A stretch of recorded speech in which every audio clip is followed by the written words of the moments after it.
ஆச்சி பாதாம் ட்ரிங்க் வழங்கும் மணிச் செய்திகள். இணைந்து வழங்குபவர்கள் அரசன் சோ, ரொம்ப ரொம்ப நல்ல சோ.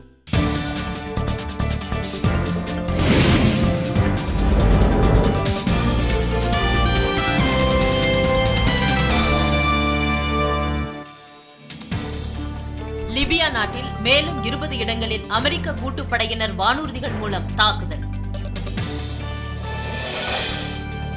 லிபியா மீதான தாக்குதல் கவலை அளிக்கிறது, சண்டையை நிறுத்துமாறு இந்தியா வலியுறுத்தல். பாமக தேர்தல் அறிக்கை ஓரிரு நாட்களில் வெளியிடப்படும் என முன்னாள் நடுவண் அமைச்சர் அன்புமணி ராமதாஸ் தகவல்.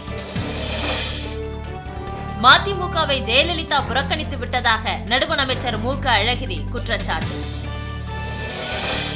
கர்நாடக மாநிலத்திற்கு சரக்குந்தில் கடத்த முயன்ற 5 டன் அரிசி வாணியம்பாடி அருகே பறிமுதல். சட்டப்பேரவை தேர்தலில் தேமுதிக போட்டியிடும் தொகுதிகள் குறித்து இன்று அறிவிக்கப்படும் என தகவல்.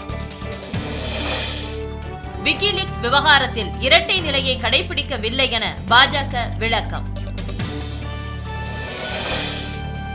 ஜாட் மக்களின் போராட்டம் திரும்ப பெறப்பட்டதை அடுத்து வட மாநிலங்களில் போக்குவரத்து தொடக்கம். ஜப்பானில் கட்டட இடிபாடுகளில் சிக்கியிருந்த 2 பேர் 9 நாட்களுக்கு பிறகு உயிருடன் மீட்பு.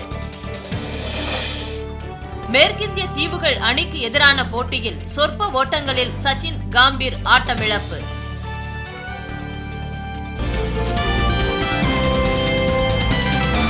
மணி செய்திகள் வழங்கியவர்கள்